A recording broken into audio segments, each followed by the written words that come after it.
Ito po ay isolated sermon na ipinangaral sa may karangalan when I was invited there.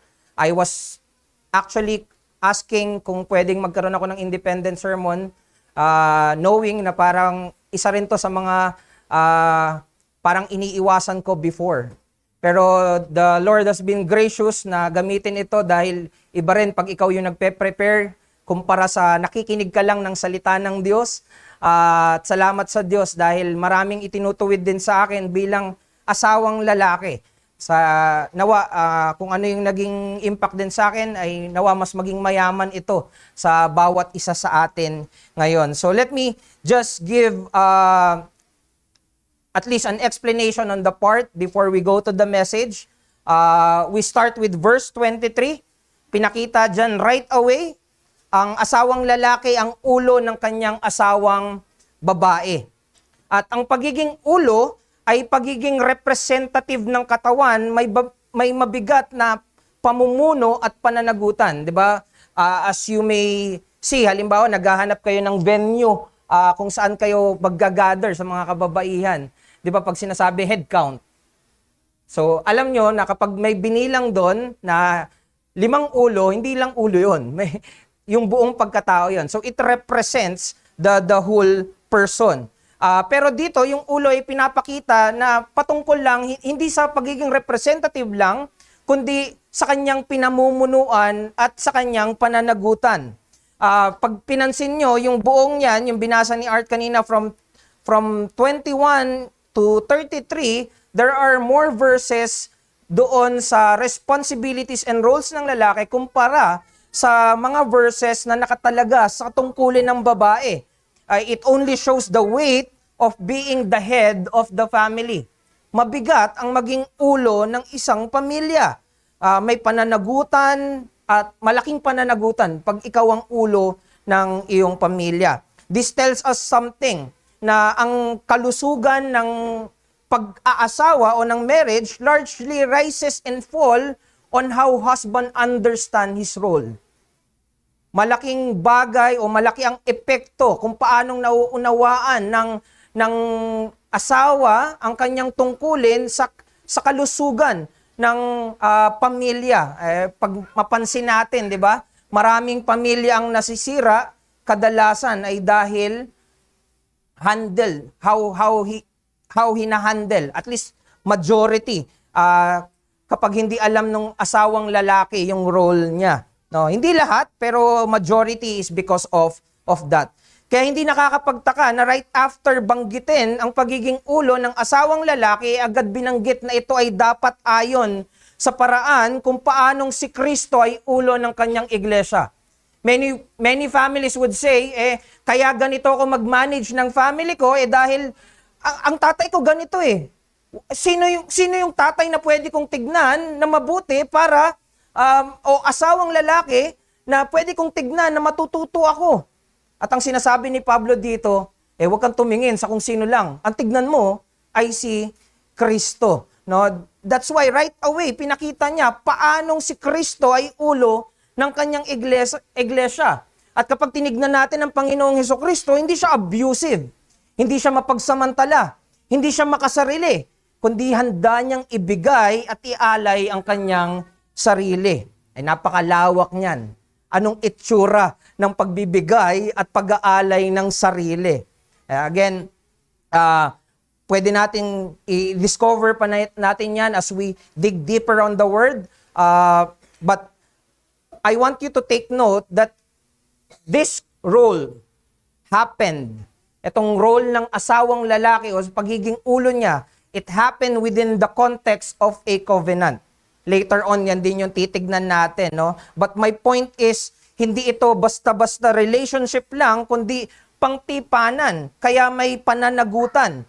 Yan ang namamagitan kay Kristo at sa iglesia. Kung tutusin natin, parang wala namang pananagutan ng Diyos dapat, no? Pero pinakita sa atin na nagkaroon ng pananagutan ang Panginoong Hesukristo dahil sa konteksto ng tipanan, no? Ito ay tipanan. Ito ay, ibig sabihin, pinapakita nito na ang relasyon ng Panginoong Hesukristo sa iglesia ay banal at permanenteng pagbubuklod. Hindi ito basta-basta relasyon lang. No, people would casually, Lord, I ask you, ba't hindi niyo ako dinidinig? No? Pero may ugnayan ba? May tipanan ba? Kaya napakahalaga din nun. So, again, ang pagbibigay ni Jesus ng kanyang sarili, ang pangangalaga at pagpapahalaga ng Panginoong Hesukristo ay makikitang nakatuon sa mga taong nasa loob ng tipanan. That's why it's very important. Kaya ang kanyang pagbibigay ng sarili ay may tiyak na layunin. Hindi niya lang yung ginagawa, mayroon siyang goal, meron siyang ninanais na magawa at ito ay pabanalin, ingatan at dalhin sa kaluwalhatian ng kanyang iglesia. Isipin mo, hindi niya iniwan ng iglesia nung ito ay mahina. Hindi niya pinabayaan ng iglesia nung ito ay marumi. At ito ay pangtipanang pangangalaga ng Panginoong Hesukristo. People can just claim na inaalagaan ako ng Diyos.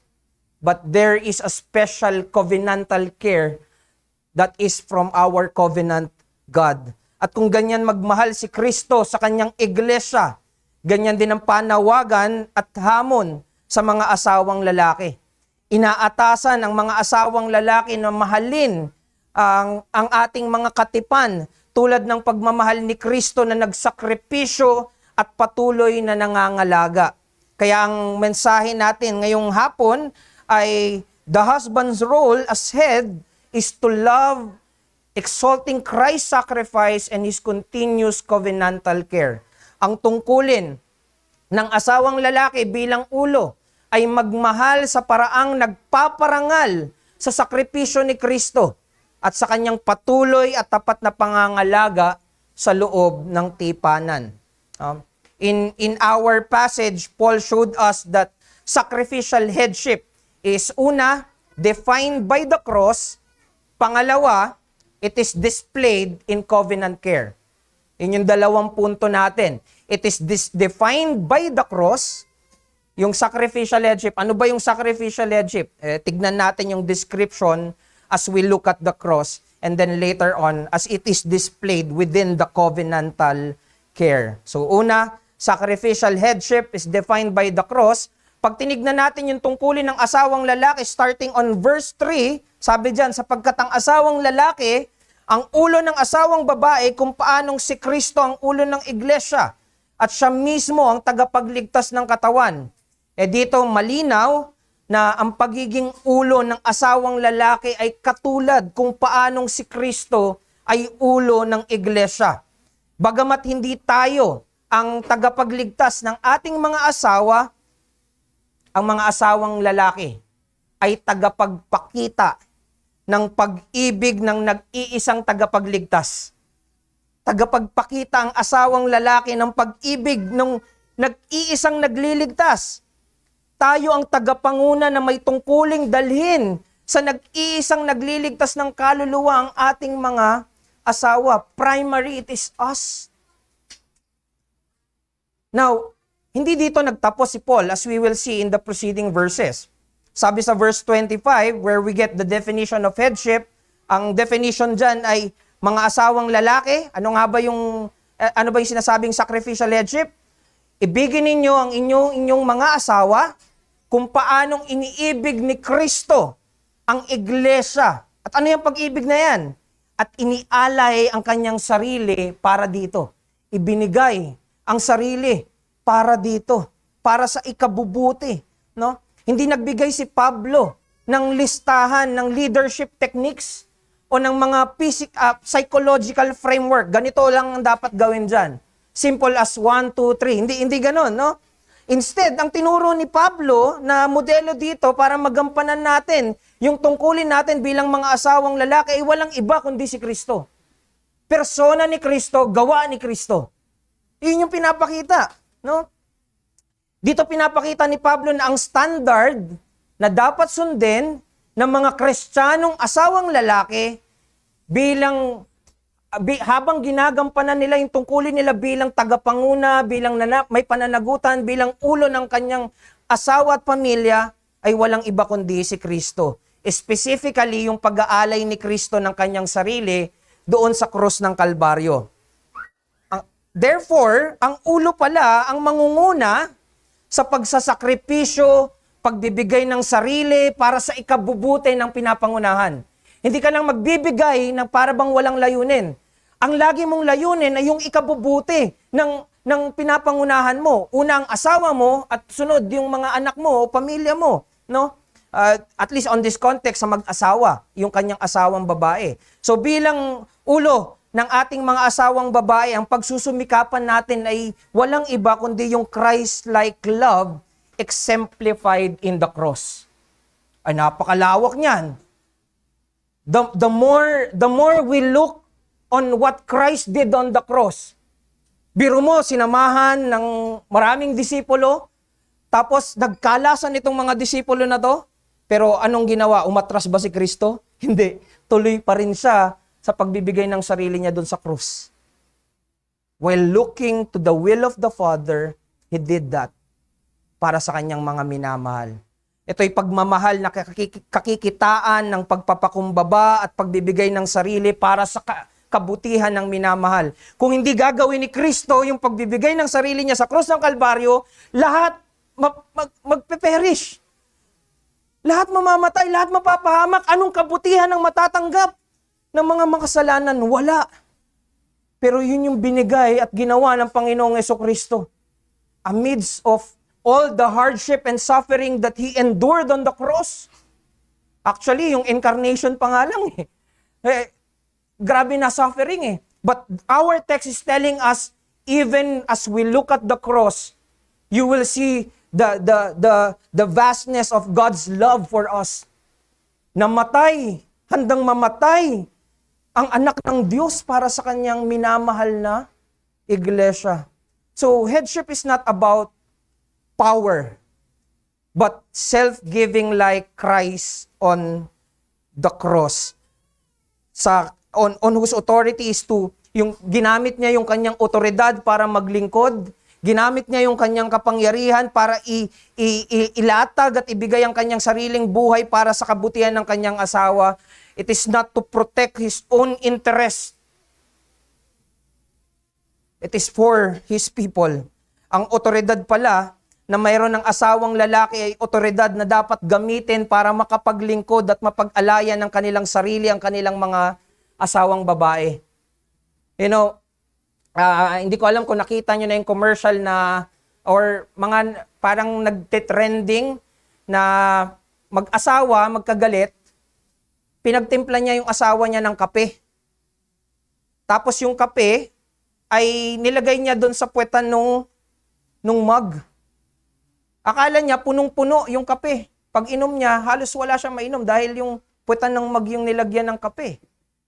No? Akala natin puno. No? Pero pag tinignan natin yung binuhos na pag-ibig ng Panginoong Jesucristo, ito ay napakalalim.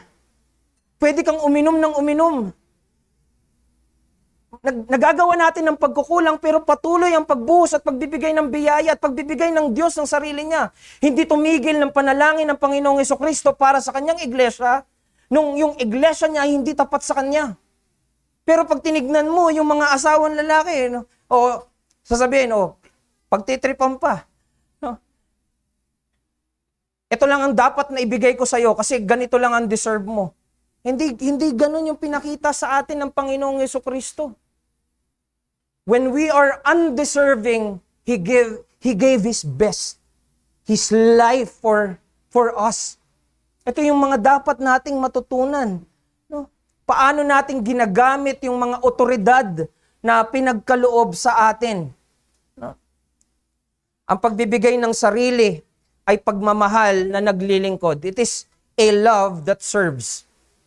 Ito ay voluntaryong pagbibigay ng sarili, hindi sapilitan. May malinaw na layunin, handang maghirap kung kinakailangan ay isakripisyo ang sariling kapakanan para sa ikabubuti ng kanyang pinapangunahan. Para sa ikabubuti ng kanyang pinapangunahan, willing na magsakripisyo. Kaya pag sinabing love your wives, ibig sabihin, mahalin mo sila sa pamamagitan ng pagbibigay at pagsuko ng iyong sarili para sa kabutihan nila. This shows na kung may mas naiintindihan. Listen, pinapakita lang nito na kung mas naiintindihan ng asawang lalaki ang katotohanan ng pag-ibig ni Kristo sa pamamagitan ng pagbibigay ni Kristo ng kanyang sarili doon sa krus, the more na mas matututunang ibigin ng asawang lalaki kung paano dapat ituring ng tama ang kanyang asawang babae. Kaya all the more that we look to Christ, no, we learn and grow in the kind of love that Christ has. E minsan meron tayong mga pag-ibig na ang na-adapt natin ay pag-ibig na klase ng pag-ibig katulad ng sa mundo. But this one is teaching us to learn the love that is from Christ. No? Pagbibigay na galing kay Kristo. So the more we reflect and understand the love of Christ for us, the more na mas matututunan nating ibigin ng tama ang ating mga asawa. Ngayon ang tanong, ang pagbibigay ba ni Kristo ng kanyang buhay doon sa krus ang makikita sa ating mga pangunguna, sa ating mga asawa at pamilya? Ang pag-ibig ba ni Kristo ang makikita sa ating mga asawa at mga pamilya? Hindi sapat na sabihin na tayo ang ulo. Ang tanong ay anong klaseng ulo? At ayon kay Pablo, ang sagot ay malinaw. Ang pagiging ulo ay dapat hugis krus ng Panginoong Hesukristo. Ang hugis krus na pamumuno ay ipinapakita sa pamamagitan ng pagbibigay ng sarili at pagsasakripisyo para ituro at masumpungan ng iba ang nagliligtas na gawa at persona ng Panginoong Hesukristo. Do not just do it para lang ma-elevate yung mga sarili natin na masabi, oh, mabuti ka namang asawa. No. Do not end there. Go beyond there. Hindi ka lang mabuting asawa. Ang dala-dala mo ay ang ebanghelyo ng Panginoong Hesukristo na gagawa ko to dahil gusto kong makita mo yung kagandahan ng Panginoong Hesukristo. Ayoko yung pagmamahal ay hanggang sa akin lang. I want you to know kung sino ang nagbibigay sa akin ng ganitong pag-ibig at makilala at mas ma-enjoy ang Panginoong Hesukristo sa loob ng pagsasama ng mag-asawa. Again, cross-shaped headship is self-giving and sacrificial, always pointing others, our loved ones, to the saving work and person of Christ. Merong mga ganyang impact, no? Yung mga simple nga lang eh. Naalala ko yung isang video na napanood ko sa mga Chinese. Ang ginagawa nila, habang nandun yung bata, iaangat nila yung carpet, tapos lilinisan nila. Tapos ginagawa nila yung para sa asawa nilang babae. Tapos sa mga susunod, gagayahin na yun ng pagtutulong, kukunin yung walis dun sa asawang babae, tapos siya na yung magwawalis. Minodel ng asawang lalaki, tinularan ng anak. Isipin mo kung si Kristo yung nakikita sa ating pangunguna sa ating pamilya. You are explaining and showing that this is the love that I learned from Christ. Di ba parang sharing of the gospel na yon para sa mga pamilya natin? Di ba parang binabahagi na natin na ito si Kristo?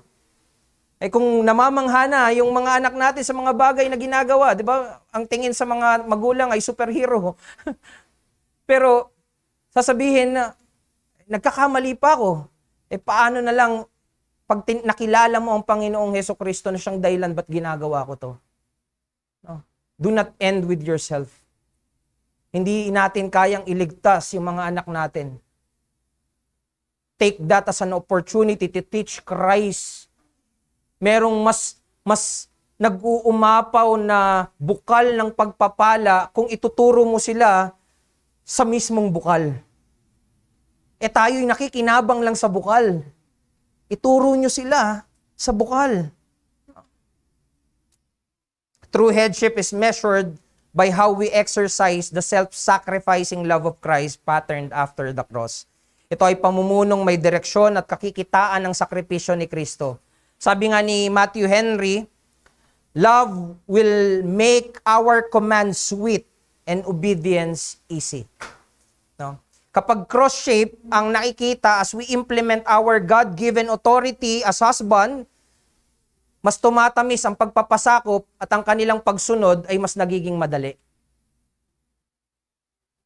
Kaya yung hamon sa atin, dapat tumingin tayo sa cross at doon natin matutunan yung pagsasakripisyo at saka natin tignan yung mga asawa natin at pag-alaya natin sila ng buhay katulad ng ginawa ng Panginoong Jesucristo.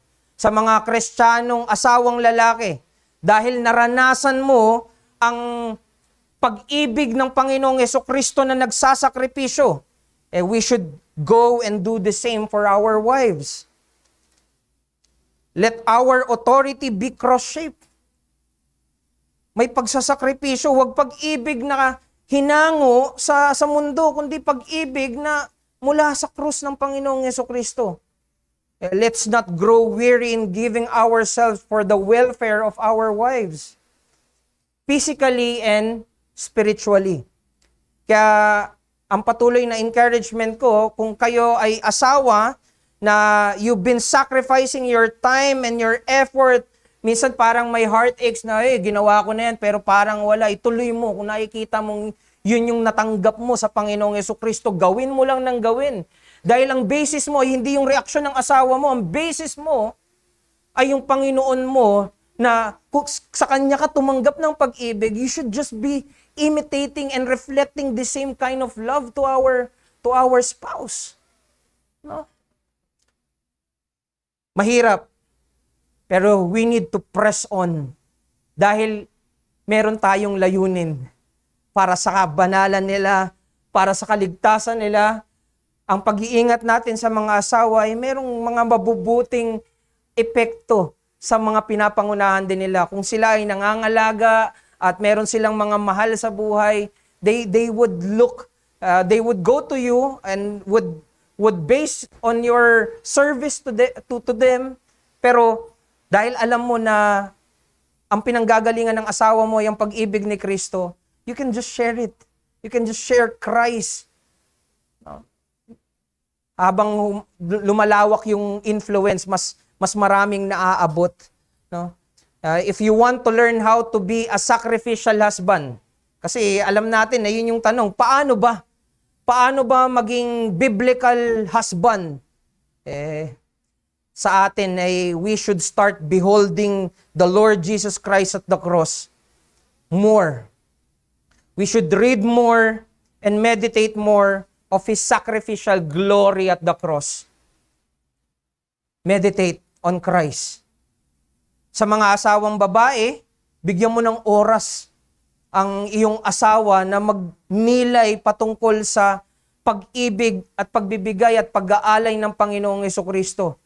You can observe yung asawa mo. At sila mismo, gumawa ka. Ipanalangin mo sila. Hayaan mo na sa mga family worship nyo, iparinig mo sa kanya na ito yung desire ko para sa asawa ko. Lumago siya sa pag-ibig ng Panginoong Jesucristo. Makita sa pamumuhay niya na hindi lang sa akin magtatapos, kundi sa mga taong nakapaligid sa amin. Ahead, willing to sacrifice himself so that Christ can be exalted. Tulungan niyo siyang maging Christ-like sa kanyang pamumuno. Hindi yung onting pagkakamali, pagdududaan, sabi ko na nga ba eh. Be the number one encourager. Let's go to Christ. Let's pray. Panalangin natin. Ipaalala mo ang Panginoong Jesucristo sa iyong asawa. Sa mga binata na wala pang asawa at gustong mag-asawa, lumago ka sa pag-ibig na namasdan mo sa Panginoong Jesucristo. Pag sumikapan mong isabuhay yung Christ-like sacrifice habang hindi ka pakasal. Don't wait for opportunities but look for opportunities to serve. Then give yourself for the welfare of others. Humanap ka ng mga paglilingkod kung saan maipapahatid mo yung paglilingkod para sa ikabubuti ng iba. You need to acquire and cultivate humility as you serve even in the ministry. No? Alam natin na ang utos na ito ay mabigat, mahirap at minsan parang tila imposible. Wala naman talagang lalaki na likas sa kanya ang ganitong klase ng pag-ibig. Pero tandaan natin na bago tayo tinawag magmahal ng ganito, bilang mga Kristiyano, tayo ay tumanggap ng Ebanghelyo. Salamat. Ang Ebanghelyo na nakita natin sa krus, kung saan si Kristo ang tunay na ulo, siya yung nagbigay ng kanyang sarili para sa atin ng mga hindi karapat-dapat. Sometimes we demand na yung asawa natin bago nating pagsakripisyohan, iniisip natin, dapat karapat-dapat muna. Hindi natin sinasabi yan, pero sa isip natin, when we see yung failure ng mga asawa natin, sometimes we act as if they are not deserving of the grace coming from us. No? Pero hindi ganito yung ginawa ng Panginoong Hesukristo. Ibinigay niya yung biyaya sa atin ng mga hindi karapat-dapat. Yung galit ng Diyos na dapat sana para sa atin, sino yung umako? Ang Panginoong Hesukristo. Kaya kung ikaw ay na kay Kristo, ang parehong biyaya na nagligtas sa iyo, ang huhubog sa iyo upang maging tagapanguna na merong hugis krus na pagmamahal at pamumuno. Pero kung meron akong kausap dito na wala pa kay Kristo, ang unang kailangan mo ay hindi mas maayos na marriage technique. Ang kailangan mo muna ay bagong puso. Lumapit ka sa ulo ng iglesia at hayaan mong siya ang mamuno sa iyo bago mo subukang mamuno sa iba. Ngayon, kung ang cross, yung definition ng cross-shaped service o headship ay nakita natin sa verse 25, ano naman yung context kung saan na ito in-apply, no? Ito'y pinakita hindi sa casual relationship but in the covenant relationship. Ito yung makikita natin sa pangalawa. Sacrificial headship is displayed in covenantal care.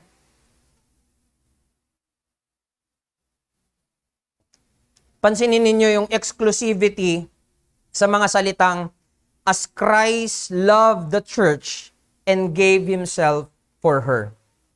Hindi ito pumapatungkol sa lahat, kundi exclusive para sa kanyang iglesia. But what makes the church exclusive?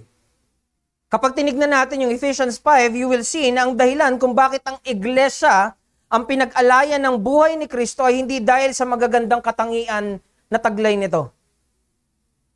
In verse 26 to 27, pinakita ng iglesia ay kailangang pabanalin at pakalinisin. Bakit? Dahil sa karumihang taglay nito. In verse 28 to 29, ang iglesia ay inaalagaan at iniingatan. Bakit? Dahil sa sarili nito, ang iglesia ay puno ng kahinaan.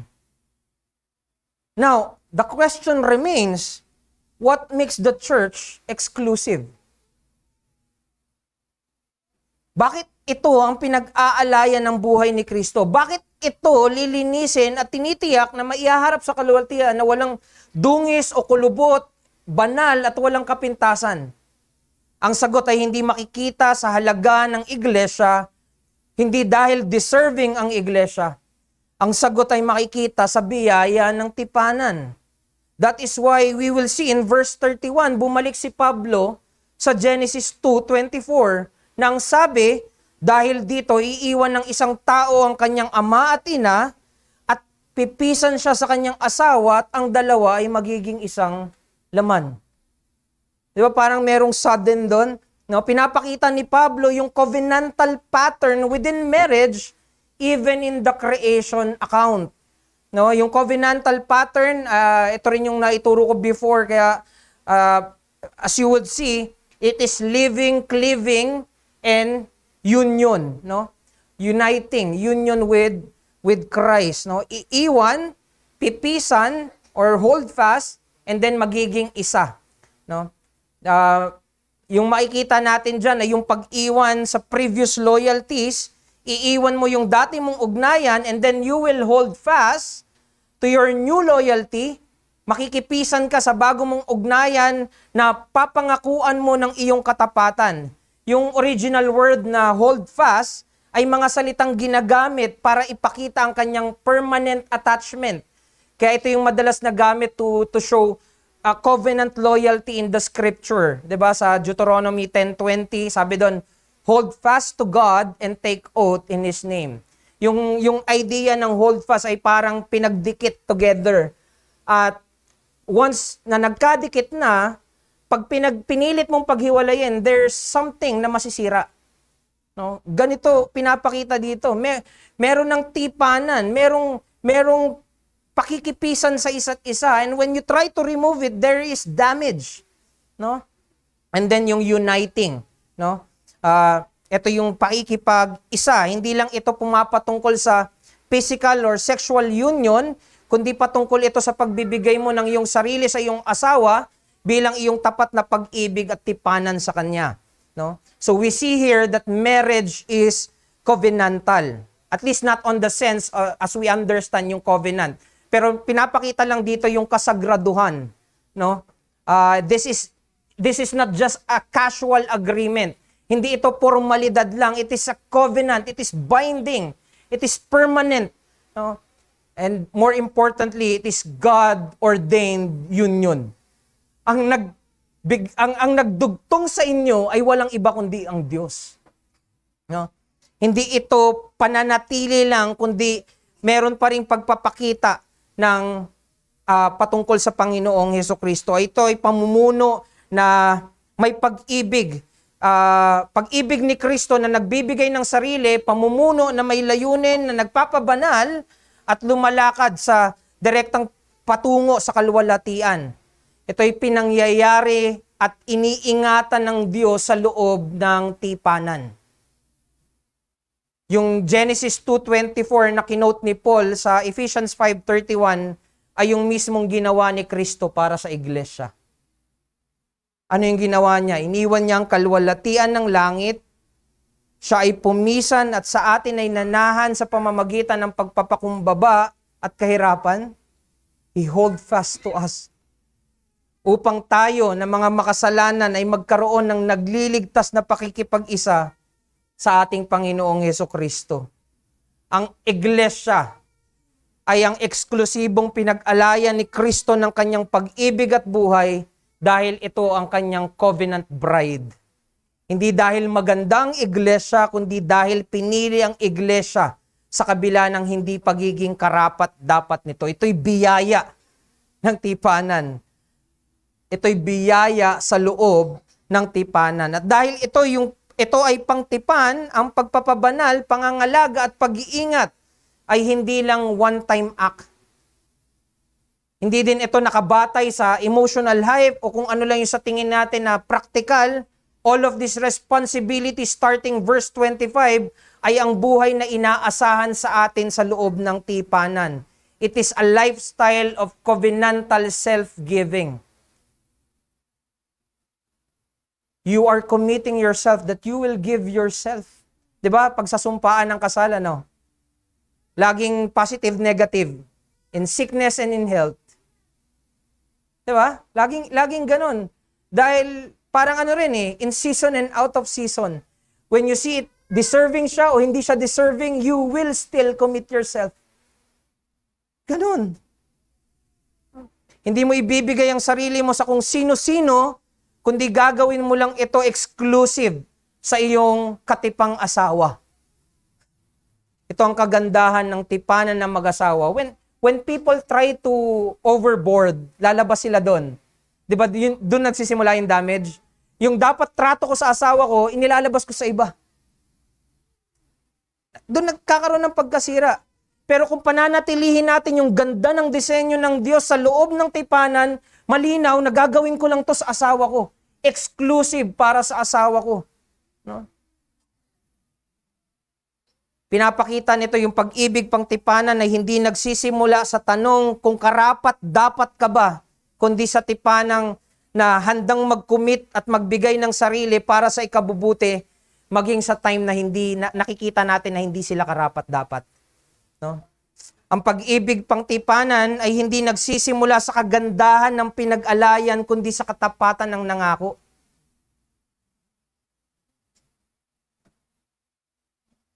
So anong pinapakita nito in terms of sacrificial headship? Sacrificial headship will show a covenantal love that commits exclusively, it would give continually, and it would sanctify patiently. Ang tunay na biblikal na pamumuno ay taglay ang pag-ibig pangtipanan. Kung ito'y pag-ibig pangtipanan, ito'y eksklusibo. Ito'y handang magbigay ng may pagpapatuloy at matyaga siya na nagpapabanal. Ang sakripisyal na pagiging ulo ay pagyakap sa iisang katawan. Paninindigan na patuloy na mangangalaga at mag-iingat sa kung ano yung pinakamabuti para sa kanyang katipan. Ang hangad mo yung kabutihan niya. Ito yung ginawa ni Kristo sa atin. Tayo ay pinapasok niya sa tipanan ng biyaya upang eksklusibo na maingatan at maalagaan at maiharap sa Kanya. Taglay yung kabanalan, walang dungis patungo sa kalwalatian. And dalangin ko, the more we understand this grace that we receive, may we be more gracious to our covenant bride. May we have the reason to always continue giving what is best for them, to sanctify them, even if it's hard and difficult. I know it is challenging to lead our wives, but lead them anyway. Pangunahan mo sila. Handang patuloy na ibigay natin yung mga sarili natin exclusive, continually and patiently para lang madala yung kabanalan bilang pinakamainam at pinakamabuti sa ating asawa. Alam niyo, sa totoong buhay, may mga lalaki, asawang lalaki na kayang magmahal habang maganda ang sitwasyon. Pero pag nakita na yung kahinaan o makitang mahina yung asawa, kapag nakita na yung flaws, kapag may mga struggles na, dun pa iniiwan yung asawa. Dun pa gustong sumuko. Dun pa lumalamig yung pakikitungo. Doon nawawala yung pag-iingat at pangangalaga. Di ba ito yung masakit? But in contrast to that, sa kabila ng lahat ng ito, kahit na napakarami ng mga ganito na nangyayaring totoo sa maraming mga samahan ng mga mag-asawa, sa kabila nito, salamat sa Diyos dahil hindi lahat ng pag-aasawa ay ganyan. Salamat sa Diyos, hindi palaging ang namamayani sa pag-aasawa ay kasalanan ng pagiging makasarili o pagmamataas. Salamat sa Diyos dahil may mga pag-aasawa na totoong pinapabanal at totoong binabago at pinapangunahan ng Diyos. Salamat sa Diyos. Sa kasaysayan, si Benjamin Breckinridge, or mas kilala bilang B.B. Warfield, at ang kanyang asawa na si Annie Pierce Kincaid, Warfield, sa pagkasal sa kanila, immediately when they are in their honeymoon sa Germany, nagkaroon ng problem. Nagkaroon ng aksidente at yung aksidente na yon ay nag-cause para kay Annie na maging bedridden. Gradually. Una nakakatayo pa, tapos unti-unti nang hina hanggang sa tuluyan na namamatay. Pero matagal naman, for 40 years, invalid itong si Annie. Pero si B.B. Warfield bilang isang theologian, tagapagturo sa Preston University, alam mo, hindi niya iniiwan ng asawa niya na ang pinakamatagal ay 2 hours. Tapos babalik uli siya para bantayan yung asawa niya. Sa kabila nung nangyari, isipin mo yun, kakakasal niyo lang. Tapos gano'n na kagad yung nangyari sa asawa mo. Right after that, ang ginawa ni B.B. Warfield, naging tapat siya sa asawa niya. Pinaglingkuran niya yung asawa. May mga nakakita pa nga sa kanila na very patient daw. Sobrang talas magsalita ni B.B. Warfield at magturo. Pero pagdating sa asawa niya, kabaliktaran, napakahinahon niya sa asawa niya. You know, acceptable pa, Sometimes we would expect na he can do that for 1 year, 2 years. But we are talking about 40 years. Hanggang sa mamatay si Annie, ganun yung kondisyon niya, palala ng palala ng palala. Pero may mga nagsasabi sa autobiography ni B.B. Warfield na binabasahan niya si Annie At yun din yung isa sa mga ginamit ng Diyos na dahilan para makagawa ng maraming writing si B.B. Warfield. Di ba napakarami niya na commentary, almost all the books in the Bible, because of that, na habang inaalagaan niya, binabasahan niya si Annie, ginamit yun ng Diyos para, but again, my point is, anong ginawa niya? Pinakita niya yung Christ-like loves within the covenant, no? Again, yun ang sa kasaysayan. Nakita natin kay B.B. Warfield and kay Annie. But even now in our midst, nakita natin yan na totoo, even sa buhay ni Deacon Louie, at least pinagpaalam ko to kay Sol, no? Pumayag siya. No? Nakita natin yan sa buhay ni Deacon Louie. Sa kabila ng hamon na kinakaharap ng ating kapatid na si Sol, we've seen how he commit himself exclusively para kay Sol. Nakita natin kung paano nagkaroon ng matibay na sasandalan si Sol at kung paano mas naging mainit ang pag-iingat at pangangalaga niya sa kanyang mahal na asawa. Isn't that Christ-like? Na hindi mo mamahalin yung asawa mo pag malakas lang, kundi mas lalong nag-iinit yung pagmamahal mo sa asawa mong sa pinagtipang asawa mo. And we can see many more examples even now. No? Marami pang pagsasama na tulad nito. Kung saan naghahari ang Panginoong Jesucristo, doon masusumpungan yung mga relasyon na tapat sa kabila ng mga hamon, nagpapatuloy sa kabanalan gaano man kabigat ang hinaharap sa kahirapan. Kaya sa mga asawang lalaki, kahit mahirap, kahit nakikita mo yung kamalian o kahinaan ng iyong asawa, mahalin mo siya exclusively. Kung yung iba maghahanap ng iba,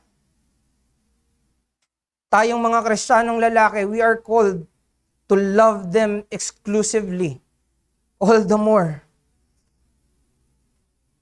Be a one-woman man. Alalahanin mo ang Panginoon ng inyong tipanan. Ang Panginoon na hindi iniiwan ng kanyang sintang iglesia sa kabila ng kahinaan nito. Sa kabila ng mga sinasadya o di sinasadyang pagkakamali. Di ba ganun ang Panginoong Jesucristo? Sa mga sinasadya o hindi sinasadya, patuloy at totoo pa rin yung pakikitungo niya sa atin. Let's be Christ-like sa ating mga asawa. Ang Panginoon ng iglesia ay tapat na nangangalaga. This is what steadfast love is or covenant love is, na pinakita ng Panginoong Jesucristo. Bilang mga asawa, ganun din yung dapat gawin natin. Yeah, I want to challenge you to spend time looking and treasuring your wife. Sa mga nakausap na namin before, lagi kong binabanggit at inuulit-ulit yung natutunan ko lang from Pastor Joseph. Yung mga lalaking nag-i-scroll sa social media, they have the tendency to appreciate the beauty of others, pero hindi yung asawa nila. Ang nakikita nila, kamalian ng asawa nila. Bakit?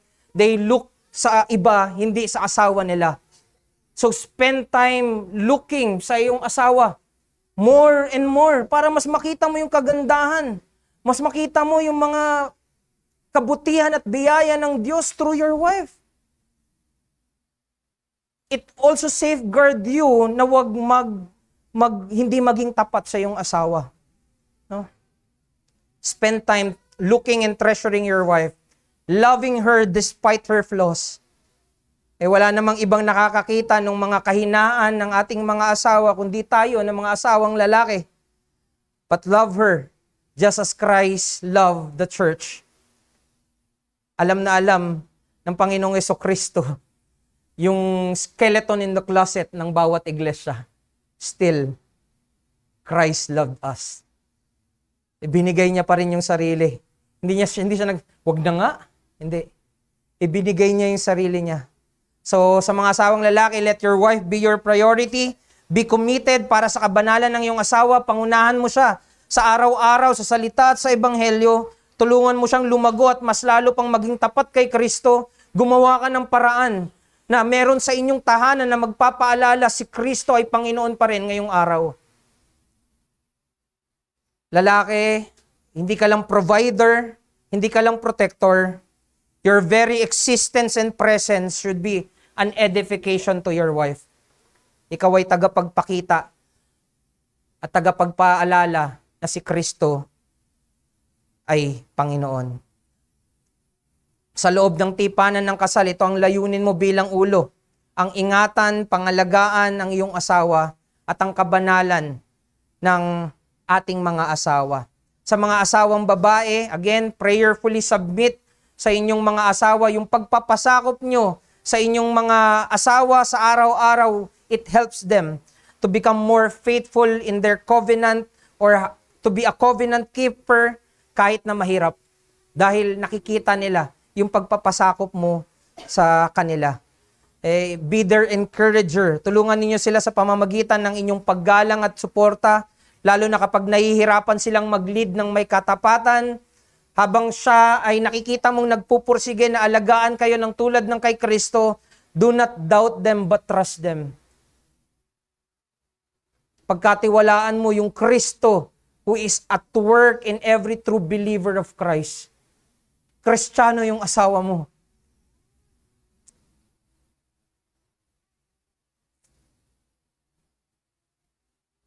May ginagawa si Kristo sa bawat Kristiyano.